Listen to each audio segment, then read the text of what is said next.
কি হলো তুষার, তুমি ওকে দেখে এভাবে বসে পড়লে কেন? বেচারি, ওর কি অবস্থা, মনে হয় অনেক কষ্ট পেয়ে পাগল হয়ে গেছে। আরে, ও তো দেখছি প্রেগনেন্ট। কি সময় চলে এলো তাই না, মানুষ পাগল মেয়েকেও ছাড়ে না। হয়তোবা ওর নিজের দোষের কারণে ওর এই অবস্থা। আর না জানি এই বাচ্চার বাবাকে। কি ব্যাপার রাহুল, তোমার মনটা খারাপ হয়ে গেল কেন? কি হয় তোমারও? ও আমার এক্স গার্লফ্রেন্ড।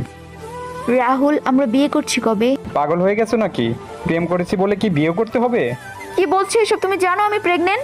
বিয়ে করার স্বপ্ন না স্বপ্নই রয়ে যাবে তোমার। বের হও আমার বাড়ি থেকে। কি? এই বাচ্চার বাবা তুমি? তুষার, তুমি এই মেয়েকে এভাবে ঠকিয়ে আমাকে কেন বিয়ে করলে? আমার আসলে অনেক ভুল হয়ে গেছে। এরকম করা আমার একদমই ঠিক হয়নি। ছি তুষার, তোমাকে আমার নিজের স্বামী বলতে লজ্জা লাগছে। আমি আর ওকে কষ্ট করতে দিব না। মেয়েটির কাজটা ঠিক মনে হলে ভিডিওটিতে লাইক আর চ্যানেলটি সাবস্ক্রাইব করে দিও।